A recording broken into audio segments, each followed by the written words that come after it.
The most twisted case you ever heard. You put your hand over her mouth and dragged her into the garage. What are you afraid of? Like, your life can't get any worse right now, right? So why are you hanging on to the story that she's still alive when we've shown you dead pictures of her body? Just like that with Ava, that Ava doesn't think that I'm a monster. Well, you are a monster. Had nothing to do with it. The Viking utility didn't have nothing to do with it. You are a monster. You're not even doing your homework, man. Do your homework, Jared. Do your homework, Jared? Nah. 3rd, 2020. Friends and family of 51-year-old Gretchen Anthony opened their phones to startling messages from the beloved mother, saying that she had tested positive. Oh, no. As the pandemic was sweeping the nation, her loved ones feared the worst. Little did they know this was just the beginning in a twisted and chilling case where nothing was quite as it seemed. Still, Gretchen's family and friends had no idea of the horrifying nightmare that lay ahead. Good morning. Tested positive for coronavirus early this morning. That means I have to stay here for at least 2 weeks. Gretchen texted to her daughter, 12-year-old Ava. Another, I consulted with the virus screening hotline and admitted myself into the Jupiter Medical Center's emergency room. Oh, no. Stated that after this, she'd been taken to a facility run by the CDC in Belle Glade, Florida, due to the severity of her illness. Gretchen's loved ones were terribly worried that her case of the virus would get worse, but at the same time, they were relieved that she was being properly treated. They sent their well wishes and hoped that she would get better soon. But after days of the same, Gretchen's family went from concerned to extremely worried, especially since Gretchen was only texting and not calling them. They started to wonder if it was actually Gretchen who had been sending the messages. It's raining? Oh my God. It's raining. That's a scary picture. They contacted their local authorities, fearing that Gretchen might be in some sort of danger. When police arrived at her Abacoa townhouse in Jupiter, Florida, Gretchen was nowhere to be found. Oh, no. These pieces of evidence indicated that something terrible had taken place. Upon entering the laundry room, they found a blue and white towel on the drying machine. It appeared the towel was recently used, but the dark staining indicated that it wasn't for standard purposes. Oh, wow. As they explored further, they soon realized that Gretchen's family had reason to be concerned. Police found that the door leading from the patio into the adjacent garage had a broken-off key in its deadbolt. Another sign that something was wrong. Something is wrong. Nothing looked out of the ordinary. It was the smell that seemed unusual. Oh. It was an overwhelming scent of a cleaning product. Not only this, but authorities found a soap-like substance running downward from the garage door and onto the driveway. Inside the house, police also identified multi-purpose cleaning liquids, shards of glass along Gretchen's bed, Oh, no. frame, and missing security cameras that were previously installed throughout the house. But what they did not find was Gretchen herself. Despite all of these Where's she at? Her family was still holding out hope that she was at the health facility. Where was Gretchen? Was she? That is the question. Well, the answer to that question would flip the entire case on its head. After failing to locate Gretchen at her home, police checked if she'd been to the Jupiter Medical Center. They quickly learned that there was no record of Gretchen ever having been there, contrary to the messages her family had received from her. Despite this, her Mini Cooper was found in the parking lot of the Jupiter Medical Center. It was also discovered that her purse had been left inside the car. When they checked the medical center surveillance footage, it showed the car entering the parking lot, but once it was stopped, a tall figure had mysteriously exited the vehicle. One thing is for certain, it was not Gretchen. Furthermore, the supposed CDC facility that Gretchen was taken to had never actually existed. Oh. With this discovery, a search began in earnest for Gretchen. As a devoted mother, she would never have just upped and left her daughter, despite recent hardships. For example, a couple of months before she went missing, Gretchen had recently separated from her husband, David Anthony, a fitness trainer. Not long after, she filed for divorce in February 2020. Despite ending in divorce, their relationship began in 2015 when Gretchen and David tied the knot at an Elvis chapel in Vegas. For the first 2 years, their marriage was a picture of bliss, but this would eventually take a turn for the worse. No. Apparently, as time went on, the two would engage in arguments where David was becoming verbally abusive, but he was also presenting rather abnormal behavior. On one occasion in 2018, David believed that the world was ending for an unspecified reason, which drove him to pack up his belongings along with non-perishable foods and flee to an unknown location. He would eventually find his way back home, but Gretchen was more than concerned. Along with this, Gretchen noticed that there was a crazy look in his eye and confided in her friends about their problems. In one text, she wrote, "I'm watching him on the cameras and waiting for him to go to bed. Then I'll go downstairs and get a knife to put under my pillow just in case, and hopefully get some sleep." Supposedly, David's behavior was becoming increasingly erratic, and his unexpected mood swings could happen in the blink of an eye, leaving Gretchen to walk on eggshells. One minute he was a lively and happy person, the next irritable and angry. During their 5 years together, the pair separated for 6 months, but eventually got back together before Gretchen had endured enough of his manic tendencies and asked him to leave in late 2019. This time, for good. Leave, be gone. And manic tendencies are common symptoms among people with bipolar disorder, specifically bipolar 1, which is the most severe and debilitating type. One of the aspects of bipolar 1 disorder that makes the illness so severe and even life-threatening are the manic episodes. In a manic episode, the affected person can present as very happy and excited, or in some cases, very irritable and easily angered. Wow. They can have auditory or visual hallucinations and often develop delusions. The delusions usually have to do with the person feeling like they're being threatened or persecuted in some way. That's crazy. Often what can make a person with bipolar disorder. The brain is, They truly believe whatever their delusion the brain is so dangerous. So they can take action to defend themselves if they feel someone will harm them. In many cases, that. But what activates that? What activates that though? In many cases, that someone is a family member or spouse. Apparently, David had struggled with depression from an early age. Showcased symptoms similar to that of bipolar disorder. But over time, he began to focus on his physical health instead, and fitness became a part of his lifestyle. Even playing basketball for Eckerd College in St. Petersburg, Florida. In his 30s, he started working as a trainer at Orange Theory Fitness, but his career was seemingly derailed by his unpredictable behavior. During his shifts, he would have alarming outbursts that frightened his coworkers and customers alike. His former boss, Tabitha Hopkins, recalled that David was somewhat of a ticking time bomb, and anything could set him off. And this isn't an exaggeration. In a manic episode, people with bipolar disorder are often highly emotional and reactive. They're extremely impatient and blunt with others. Think of it as someone completely losing their social filter. They just say the first thing that comes to their mind, blurt out inappropriate remarks, and have difficulty waiting for anything or anyone. He was let go from the gym in 2017, but would be rehired in 2019, only for Tabitha to find out that David had become more unstable. There was one incident in particular that was deemed unforgettable. When one of David's all-time idols, Kobe Bryant, tragically passed away. Oh no, RP. 2020, it seemed as though it was too much for the trainer to handle. While expressing his sorrows to numerous people at the gym one day, he began to hysterically cry while making a bizarre speech about the legendary basketball player, almost as if they were close friends. Not only this, but he was allegedly known to be rather aggressive towards some of his clients, specifically women. In the aftermath of his breakdown, David and Tabitha began to text on January 31st, 2020.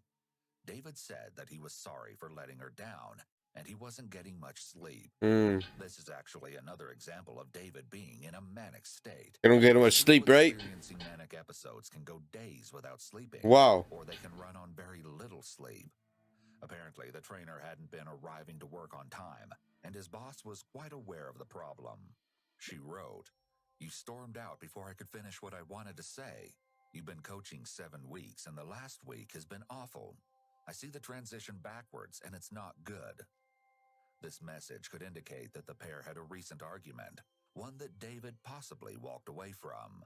Wow. Another text from Tabitha on February 2nd reads, "Before we go any further, I do have to say that I need you to leave the gratitude training outside of the studio. No recruiting employees or members."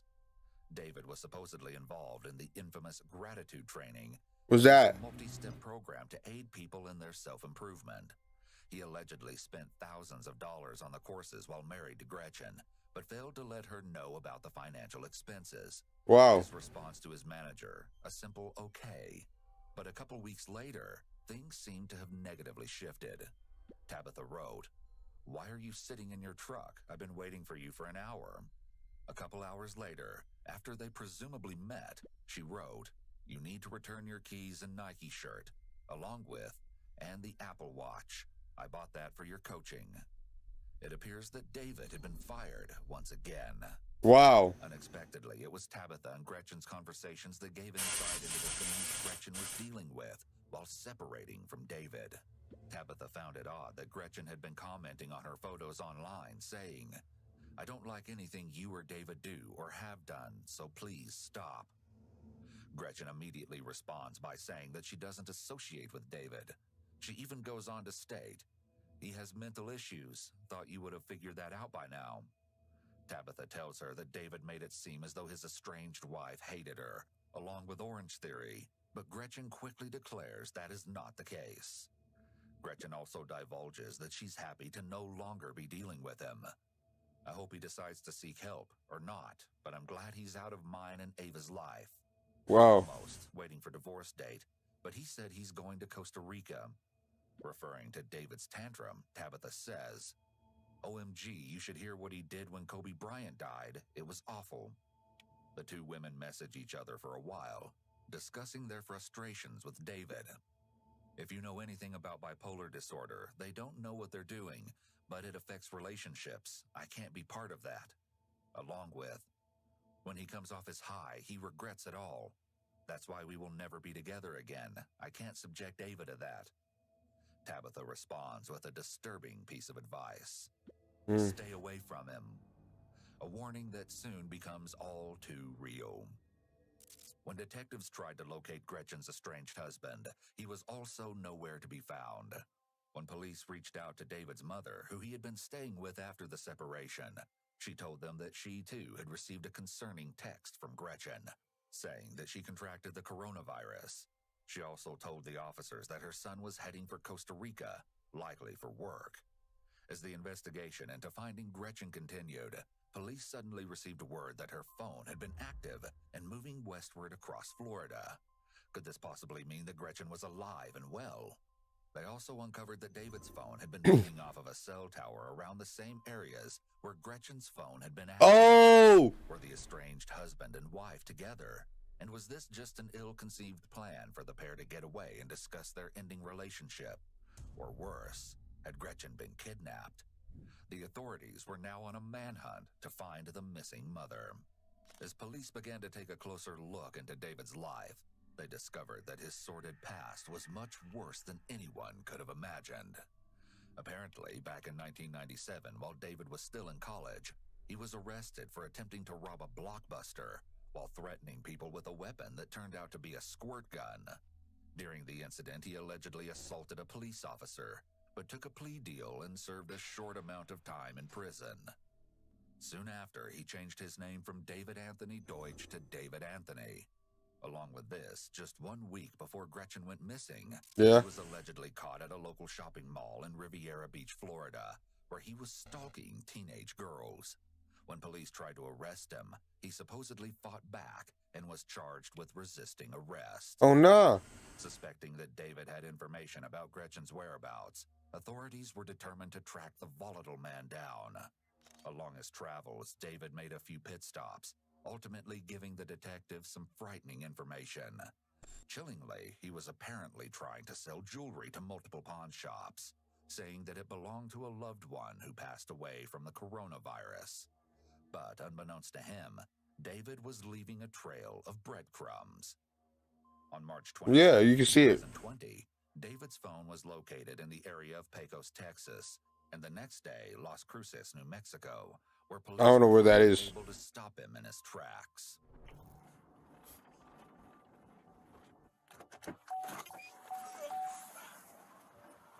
Go ahead and get your hands off the vehicle, please. Oh, You roll this window up. Put your hands up. Hands up. Hands up so I can see him. Keep him up for me, please. Go ahead and place your keys on top of the truck. Keep your hands up. Put them up. Walk towards me. backwards. Who else is in the car with you? Turn around. Keep your hands up, please. Another step, please, to your left. You want to take him? Stay right there. Put your hands behind your back.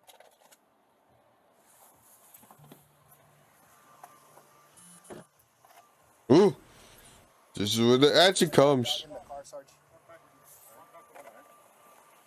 While police checked to see if anyone else was in his vehicle, a black Nissan truck, they found that the truck's bed was filled with various luggage. David also had his dog Kobe in the car with him, who he named after his idol, Kobe Bryant.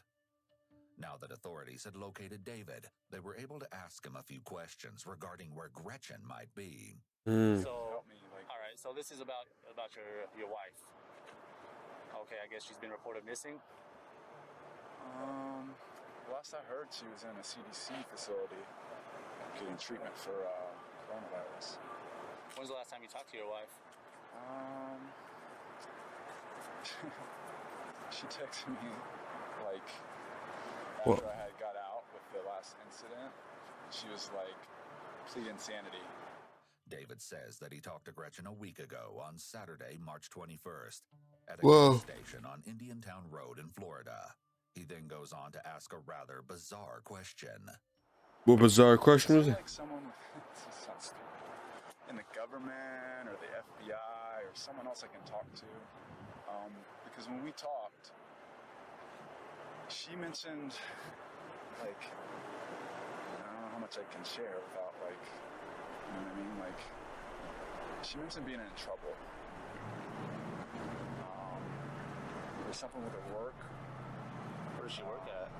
She works for Viking Utility. I used to work for them too. What was that? They're going through this merger with this big company called Danella. And What's that? Danella has connections to the current administration. So, like, I don't know, she said she was in trouble. She said that during the transition, she found something, you know, and she didn't want to give me too much because she didn't want to put me in danger, so. Was that when you talked to her last when she said all this? Yeah. And then she mentioned something about her ex-husband.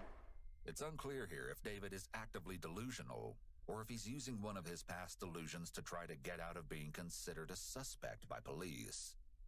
Either way, the police are immediately suspicious of the strange conspiracy theory, especially given the fact that Gretchen loved her job and had Wow. never reported any of this. Even if she'd witnessed illegal activity, Gretchen wasn't the type of person who would leave her life behind, especially her own daughter. I wish actually, I'm glad I don't have any more details, to be honest with you. You know, so, I'm not sure. And that was last Saturday, or about what time? It was in the morning. It was about a week ago. David says that he heard about Gretchen's supposed illness from her sister, who texted him that Gretchen was being treated in a CDC center. When did she text you that? A couple days ago. On your cell phone? On my cell phone. You still have that text message? I do. You do. Where's your cell phone? Can we see it? Would you be able to show us that text message where she says it? I'm not gonna do that. So, our main concern is just the welfare of your wife. I mean, so that's why we're just trying to make sure we can verify everything you're telling us. Yeah, I mean, I just think if you go poking around. Okay. The officers ask if he's moving anywhere due to the amount of belongings in the truck. David responds by saying that he is an electrician and engineer by trade. What's in that? And that he can work anywhere. What's that bag up But there, he gang? fails to mention his reported plans to go to Costa Rica, which his mother already told the police about. When the last time you talked to your wife, you said it was face-to-face, how was that conversation between the two of you? Was it okay? No arguments or anything? Even though we didn't get along, I love her. and I care for her, and I always tried to look out for her, you know. We just didn't see eye to eye on things, and it's just how things go, you know. But my love for her stepdaughter is like unmatched. You know, I taught her how to ride a bike and shoot a basketball hoop and use her awareness. David then begins to give his side of the story of what happened during his and Gretchen's marriage. I was willing to stay in it, like through the holidays.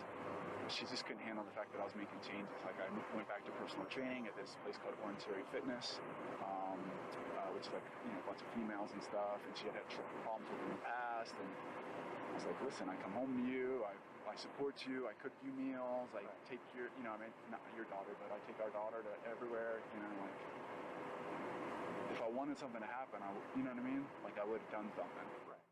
Next, the officers ask about any recent incidents that David may have had with the law. He claims that there was an encounter where police had approached him while he was standing by his truck. He says that his dog Kobe was in the car during this time, and he wanted to give him some oxygen. So David reached in to turn the AC on as the officers were supposedly walking toward him.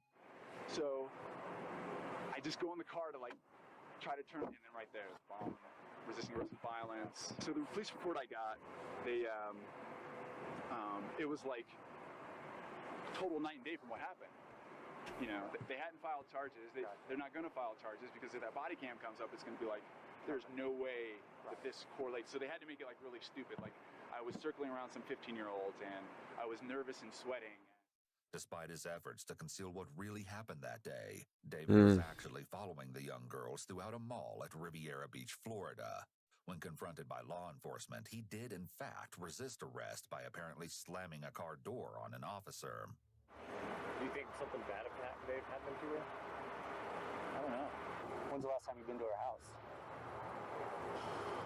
I mean, you've been there on and off. We're still friends and stuff. Were you there on Saturday? No. When authorities were finally able to search through David's truck, the findings were absolutely shocking. They located Gretchen's phone. To inspect anything further, they told David that they would be taking his truck in as evidence. But he wasn't needed at the police station. This was due to the fact that they did not have enough evidence to bring him in for questioning. Yeah. Not yet, at least. Although David was allowed to leave, his freedom would only be temporary, as investigators quickly uncovered something truly horrific. On March 31st, a couple of days after their last encounter, David was walking his dog in Las Cruces when he was arrested and taken into police custody. But the very reason will leave you shaken to the core. We have obtained enough evidence to obtain a warrant for your arrest for murder. Why? What? Okay. I want you to understand that. She's alive. Who? I want you to understand that. And what's most important to us right now is to find out where she is. Oh, Gretchen. Oh. Yeah, I'd like to be able to tell you where she is. Okay. But I don't have that information. You have to ask her. Despite David's You have to ask her. What do you mean? Gretchen's disappearance, the detective shared an incriminating story with David. Yeah. It turns out that one of Gretchen's neighbors came forward soon after the investigation began, sharing a terrifying piece of information. Oof. Around 6 in the morning on March 21st, the neighbor heard blood-curdling screams and someone yelling, "No, no, it hurts." And they believed the screams were coming from none other than the missing woman. Most damning was one additional piece of information. David's black Nissan truck was spotted at Gretchen's house during the same time frame. I love and care for her. Okay. And part of that's got me in this position now, but I'll, protect her. She's my wife.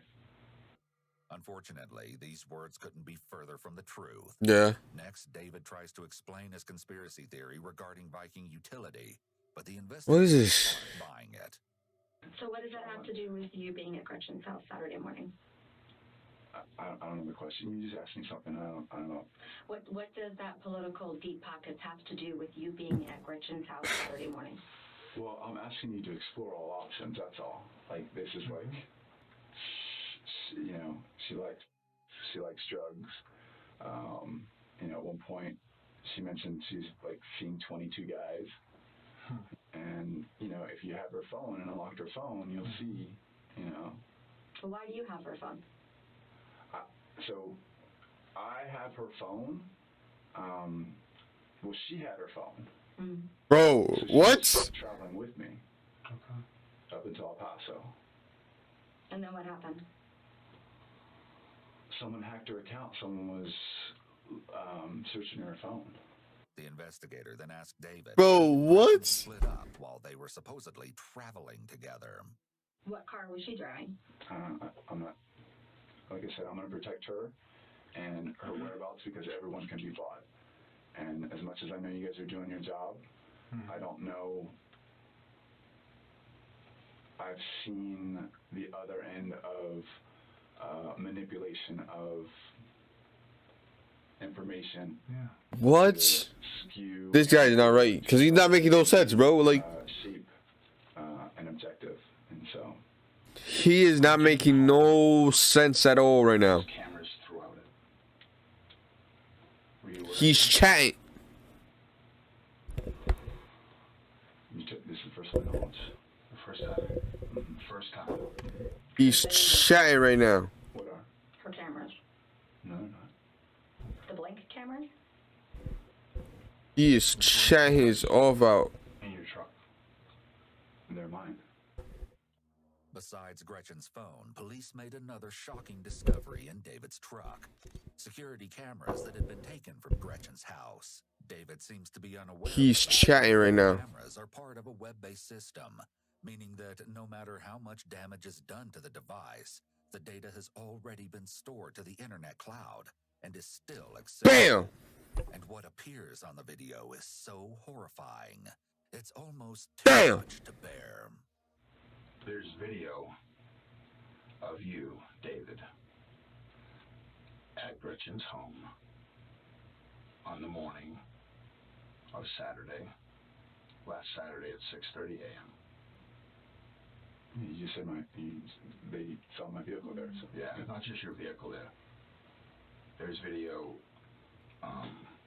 inside her home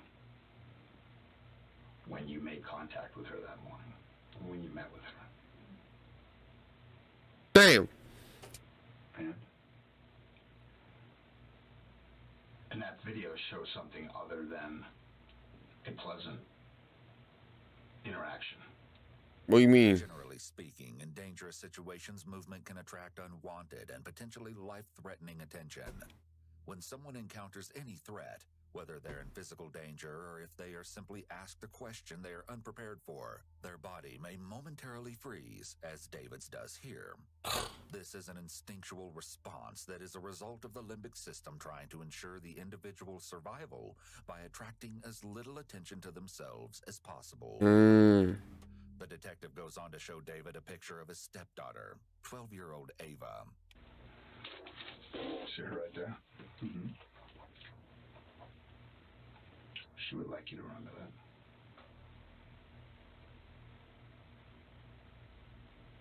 And that little girl would like to know where her mother is. Like I said, we split up in El Paso, so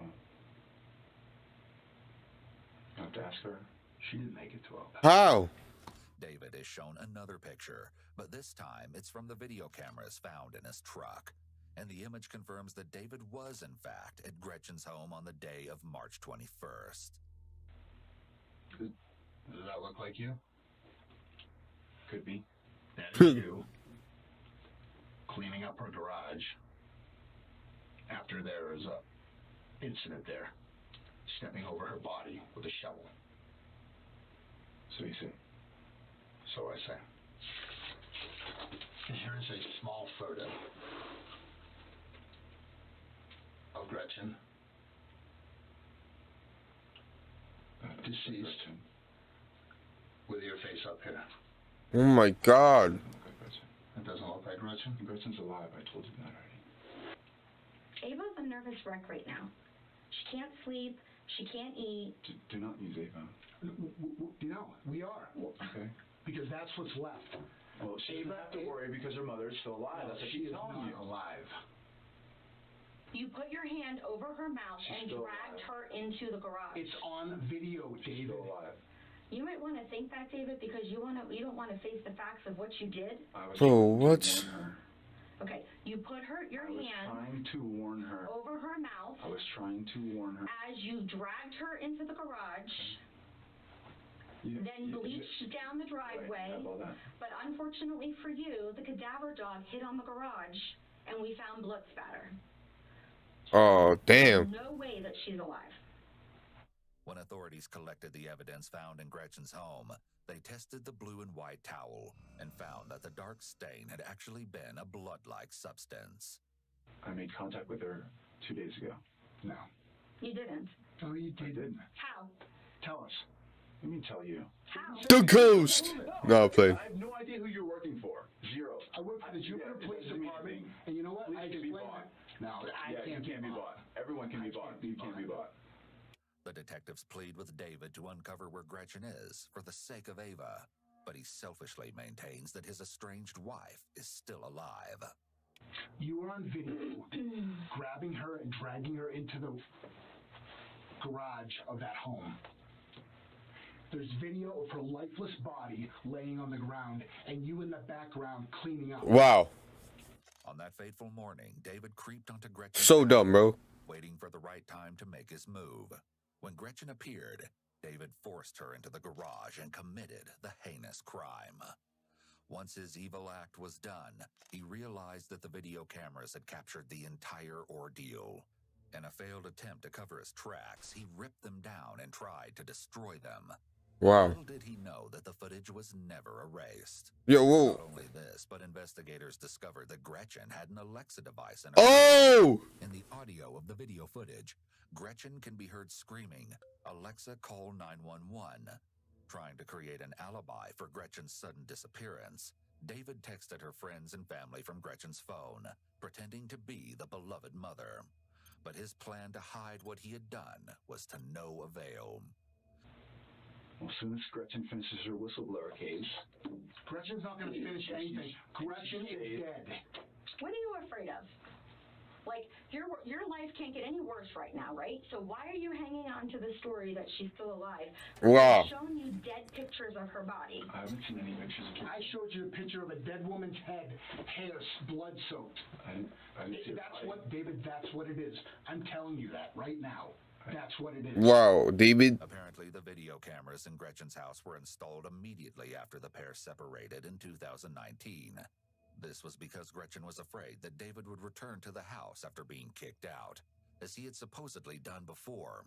She was allegedly nervous about the safety of her and Ava. Wow. The situation all the more gut-wrenching. Yeah. Sadly, many partners who are victims of domestic violence and are eventually killed by the abusive spouse had a feeling or a fear that their abusive partner may one day try to kill them. The best safety measure Gretchen could have taken was to place a restraining order on David, or otherwise. Yo, shout out to Alexa, shout out to Blick, man. They so wow. Be able to come back to the house and find her or Ava. So you know what we're gonna do? We're gonna walk out of here and call Ava and tell her that you refuse to cooperate and that you don't love her enough to give her closure. Her dad has already warped her mind so much. That has nothing Take your dad out of it. Oh, what? Take your dad out of it. Her dad is part of it. We're talking about her. Her dad is part of it. We're talking about that little girl. That little girl, not her dad. Something terrible happened. Like I said, the reason why we're here is to find out where she is. We already know what happened. We know the narrative. We know what happened Saturday morning. We know what happened the whole weekend. All right, then you don't need me anymore. No. She needs you. You don't want to tell us where her mother is. You don't care about her. Care about who? You don't care about her. Oh yeah, believe me, I care about that kid. All you care about is notches in your belt. In a desperate attempt to get David to confess, the detective plays a heart-rending message. What? I would like you to listen to it. David, it's Ava. I love you. I'm scared. I miss my mom. I need to know where my mom is. Please do the right thing and tell me where my mom is. Please, I love you. Do have one last thing. Let us know where her mother is. El Paso. she alive in El Paso? I'm enacting my husband-wife privilege. You were in Pensacola, pawning that jewelry. Bro, She was what? nowhere to be seen. She's not around. It's because she's not alive. David, she's not there. That's a ruse. You need to understand that. She Stop is rusing not me. there. You're rusing me. You're acting like a child right now. Okay. Just like that wasn't Ava. Just like that was Ava. That Ava doesn't think that I'm a monster. Well, you are a monster. Had nothing to do with it. The Viking utility didn't have nothing to do with it. You are a monster. You're not even doing your homework, man. Do your homework, Jared. You are a monster for what you did. And everybody is going to look at you like that. All those people who supported you, all those people who wow. They already do. All the people, They already do. No, they don't. They already do. You don't think I haven't talked to some people? You're not gonna paint a picture of me looking great anyway. So what does it matter, bro? Come on. No. Come on, bro. Come on, bro. 9 months later, on December 21st, 2000. 9 months later? The location of Gretchen's body was finally discovered. But this only came after David was offered a plea deal.